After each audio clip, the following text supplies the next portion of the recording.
Assalamualaikum warahmatullahi wabarakatuh. Perkenalkan, nama saya Yuni Prihatini, NIM terakhir 057.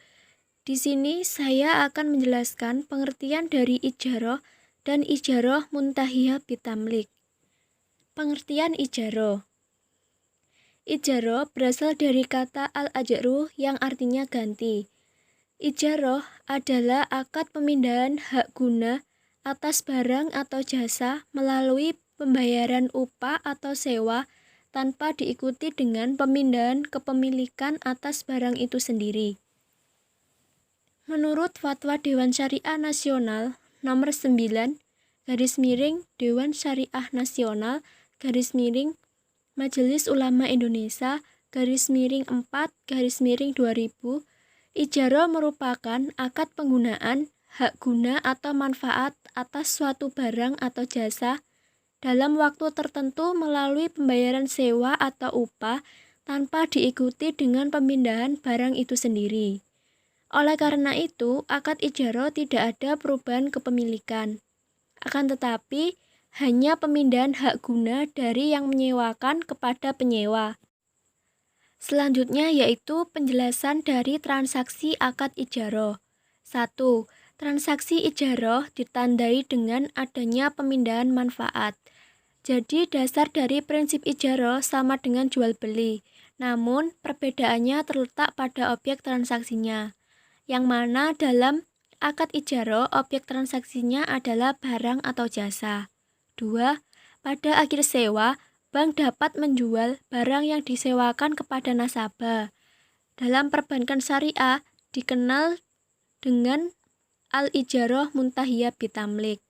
3. Harga sewa dan harga jual disepakati pada awal perjanjian antara bank dan nasabah.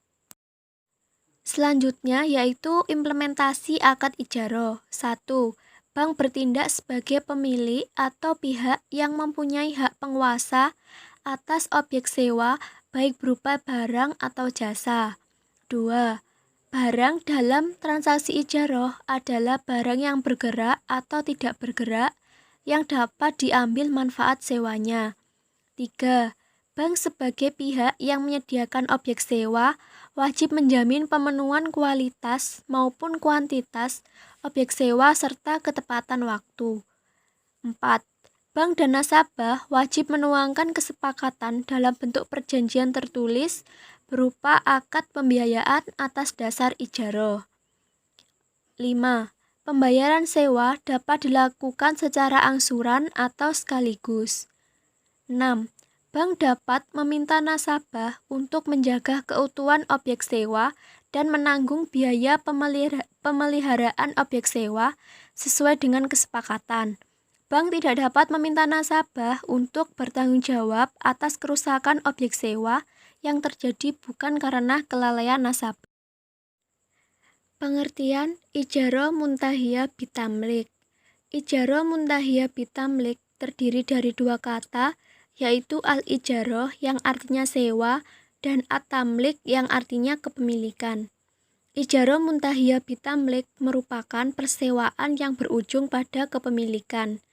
Kepemilikan suatu manfaat yang jelas dalam tempo waktu yang jelas yang diikuti dengan adanya pemberian kepemilikan barang yang khusus dengan adanya ganti yang jelas. Pada dasarnya, ijaroh muntahiyah bitamlik merupakan perpaduan antara sewa dan jual beli. Selanjutnya yaitu implementasi akad ijaroh muntahiyah bitamlik. 1. Bank bertindak sebagai pemberi janji atau wa'ad untuk mengalihkan kepemilikan atau penguasa objek sewa setelah objek sewa secara prinsip dimiliki oleh bank. 2.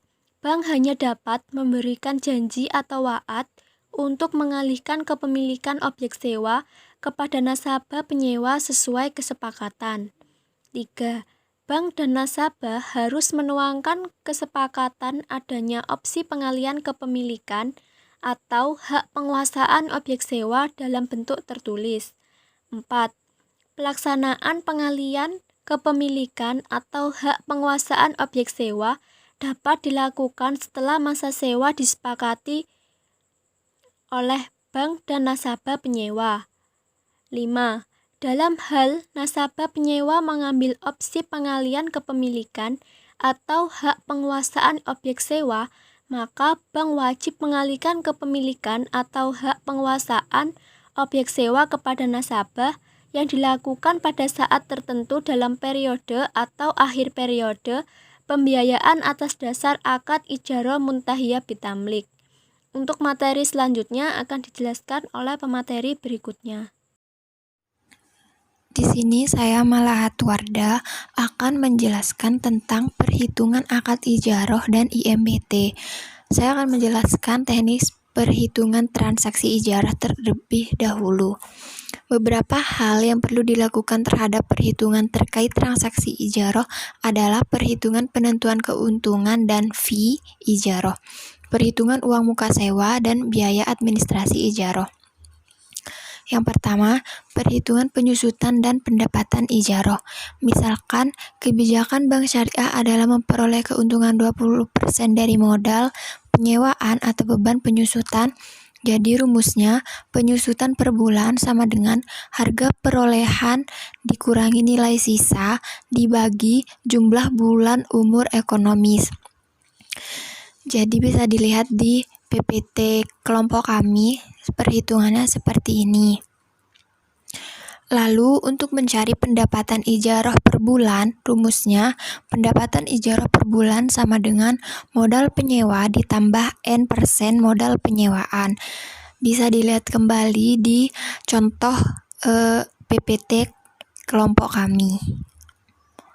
Selanjutnya, perhitungan biaya administrasi ijarah. Biaya administrasi bisa diterapkan dengan menggunakan persentase tertentu dari modal yang digunakan untuk persewaan. Misalkan, dalam kasus di atas, Bank Syariah menggunakan kebijakan 1% dari modal persewaan, maka biaya administrasinya adalah sebagai berikut. Biaya administrasi ijarah sama dengan N% dikali modal persewaan per bulan dikali jumlah bulan. Bisa dilihat kembali perumusan atau penjelasan pemecahan soal dari contoh kasus yang ada di makalah kami. Selanjutnya, penjurnalan transaksi ijarah. Transaksi pengadaan aset ijarah. Sebelum akad ijarah dilakukan, Bank Syariah terlebih dahulu melakukan pengadaan aset ijarah. Berdasarkan PSAK nomor 107 disebutkan bahwa objek ijarah diakui pada saat objek ijarah diperoleh sebesar biaya perolehan. Transaksi pada saat akad disepakati. Pada saat akad disepakati, terdapat beberapa transaksi yang harus diakui oleh Bank Syariah. Transaksi tersebut adalah 1. Konversi persediaan ijarah menjadi aset sebagai bentuk pengakuan atas adanya pengalihan hak guna kepada penyewa, dan yang kedua, penerimaan biaya administrasi. Selanjutnya, transaksi pengakuan penerimaan pendapatan ijarah. Berdasarkan PSAK 107, ijarah selama masa akad diakui pada saat manfaat atas aset telah diserahkan kepada penyewa.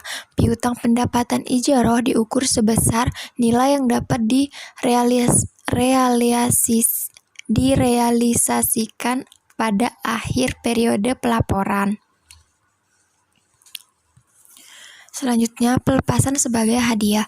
Berdasarkan PSAK 107, perpindahan kepemilikan objek ijarah dan pemilik kepada penyewa dalam ijarah muntahiyah bitamlik atau IMBT dengan cara yang pertama hibah, yang kedua penjualan sebelum berakhirnya masa sebesar sisa cicilan sewa atau jumlah yang disepakati, yang ketiga penjualan setelah selesai masa akad. Terima kasih. Selanjutnya akan dijelaskan oleh teman saya, yaitu Mas Bima.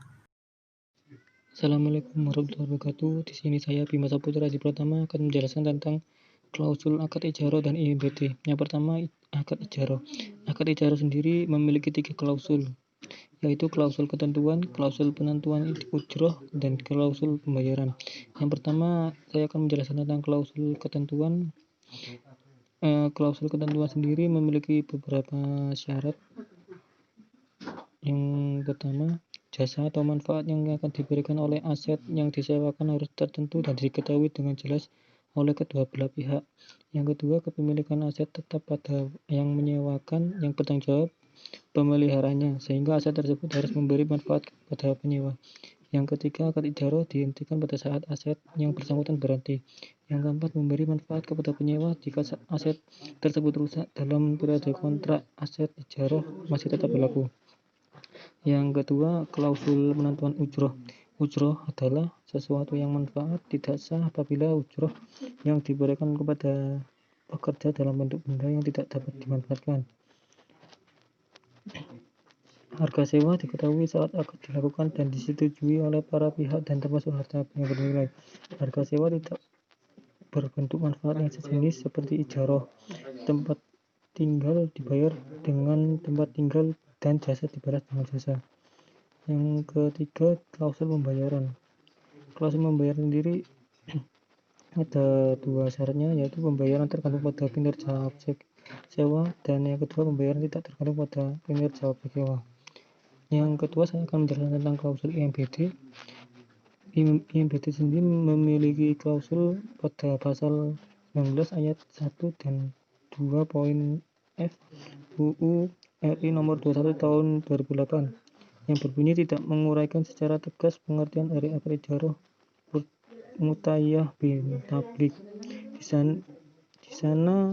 Di pasal itu maksudnya hanya dijelaskan bahwa akad sewa beli dapat dikatakan sebagai ijarah mutayyah bin tablik. Bahkan di dalam poin tersebut, undang-undang memberikan syarat boleh adanya akad lain asalkan tidak bertentangan dengan prinsip syariah. Sekian presentasi dari saya. Mohon maaf jika ada kesalahan. Wassalamualaikum warahmatullahi wabarakatuh.